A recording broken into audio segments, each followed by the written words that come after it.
Tonight to talk about the King. Take a listen. The reason I put Michael up there before those other guys, LeBron has stacked his teams. Let's be realistic. And as Kevin Durant did and others have done. And that's why lessen their legacy? Yes. Russell Westbrook now on his way. It's a trade, but on his way to the Lakers. So I do. Like what Giannis and Dirk Nowitzki, guys like that, especially Giannis is the perfect example. They go through the grind and to lose, which Michael did. When I was watching that documentary, I was like, damn, I forgot how bad the Pistons beat him up. But going through that struggle, that's what separates sports. Like winning all the time, like we all want to win, but the struggle is part of your legacy. All right, Nick, what do you make of what Charles Barkley had to say there? Listen, this is tough for me because I consider Charles a friend, and I don't know if people know about this. I've known Bob Costas for 25 years. Bob Costas was like a mentor of mine when I was a child. So it pains me to say this, but I don't know that Charles Barkley and Bob Costas would be the neutral arbiters of a LeBron Jordan discussion when both of their careers are so tied to the legend of Michael Jordan. And so I think that there has to, be a neutral third party, and I think I fit that bill perfectly. So I would ask the question perfectly. Wait, what would perfectly? Like a glove. What would like a glove, buddy. People have asked LeBron to do?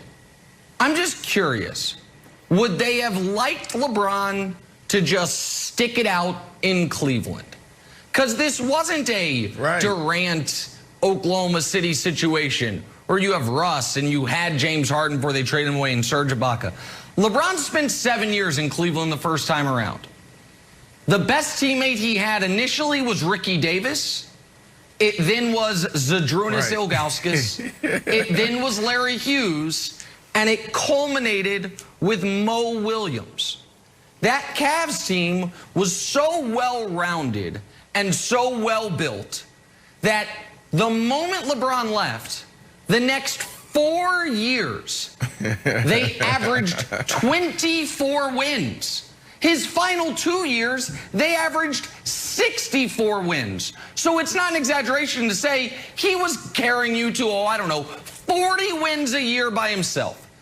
So this is not a situation where a guy, and I can't think of a good example, but let me try to pick one out. Like, Charles Barkley, who was drafted to a stacked team with a bunch of Hall of Famers and couldn't win, and then was like, no, I need to go to a different stacked team, the Suns, and then couldn't win there. And then, no, let me go to a different stacked team, the Rockets, and couldn't win there. That's not the situation. Situation is, it was a Kevin Garnett situation. I gave you guys damn near a decade. You gave me nothing. I need to move on. So, Brandon, what I want to know for the people that criticize LeBron for leaving Cleveland and not sticking it out, would they have rather he just stayed with incompetent ownership, incompetent management, incompetent coaching? Right, because exactly. that's happened to be where the ping pong balls fell. Is that what they wanted him to do? Listen, Nick, you know what it is, man. We don't like the new school. We don't like what's new. We are stuck in our ways, and when someone disrupts that or someone's innovative, we want to talk about them. Look, you're right. You got Barkley at the end of his career. He goes down to Houston, joins Clyde the Glide Drexler, Hakeem, and then you also have Pippen there. So you did it. So how can you even be a part of this conversation? Now, if you're a guy like Dame Lillard, maybe I'll lean into this conversation and listen a little bit more because you didn't do that. Maybe if you go back and you're a guy that never, left your organization and you stayed there and you muscled it out, then yeah, maybe I'll listen to you. But this is the modern NBA. okay? Business is changing. These guys aren't sitting around anymore saying, you know what, I'm going to leave my career, my legacy in some old crusty guy's hands, some general manager, some owner. No, they're not doing that anymore. These guys understand the business around the NBA. If you're not going to put me in position, if you're not going to give me everything I need every single day to win, then I'm out of here. You like it or not, that is what the modern athlete is thinking. So for LeBron James to leave Cleveland and then go to Miami and team up with Wade and Bosh, you want to knock him for that? Think about this too. Chris Bosh, I love Chris Bosh, Hall of Famer. But Chris Bosh, he's not Kevin Durant. Chris Bosh, he's not, he wasn't Kobe Bryant. We're talking about Chris Bosh. Right. Now, Dwayne Wade, you can honestly say, that's my guy, my brother. You know, but there was some years there where he was carrying D Wade. So I don't like it. You know, I don't like this conversation because I would rather cheer for LeBron James. While when you see a guy from Akron, Ohio, and he says it all the time, I'm just a kid there, that's a lot, man. This dude has done a lot for the NBA. This dude has done a lot for the players that came before him, the guys after. This dude needs to be cheered. This dude needs to be placed on a bigger platform and pedestal because of what he does for all of athletes around the world. So I don't like Charles Barkley going out there and saying this dude is next level leader, this dude is next level when it comes to, you know, how he conducts himself and handles his business. Okay, so first of all, the Chris Bosh slander that you slid in there to a bunch of nice LeBron compliments. Chris Bosh could have stayed in Toronto and averaged 25 and 14 and not won a ring, and but maybe be remembered individually as a greater player. So Chris Bosh, as part of his greatness, he was willing to play the third wheel. I sacrifice. That's right. That's fair. Chris, yes, he did a great job. So I just don't want Chris Bosh to get a shot from Chris. No, I love Chris. Chris was great, but what I'm saying is, at the time, he wasn't a top 5, top 6 player in the NBA. It's not like was he even top 10? That's fair. Fringe, I have to go back and Nick, I'm sure Nick will have it just 12, like this. Like, actually, 12, maybe. Yeah. Yes, I know it. You nailed it. Okay, go ahead. All right, so here's my Garnett. Here's my take. Hold on just a sec before we get back into the old 20 years ago, 15 years ago. Okay, here's my take. Greatness and consistency are usually hand in hand, right? Jordan had Phil Jackson, had Scottie Pippen through his entire championship run. Tim Duncan had Pop his entire championship run. Kobe had Phil and was with the Lakers his entire championship run.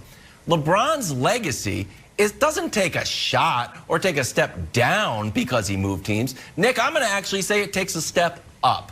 The same way Brady's took a step up. The fact that LeBron goes, winning follows, and we talk a lot about this with Chris Paul. Oh, look at the winning percentage goes up. But championships follow LeBron.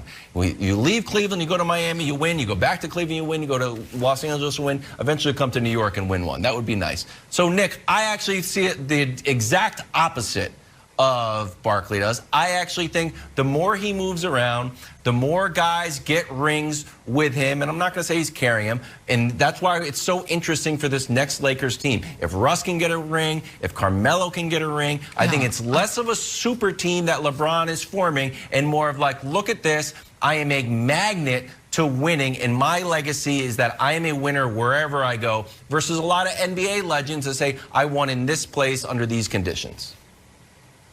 I just think it's wildly unfair and ahistorical to act like there is a long list of guys who did what Giannis just did, which is why what Giannis just did is so remarkable and so important and so special.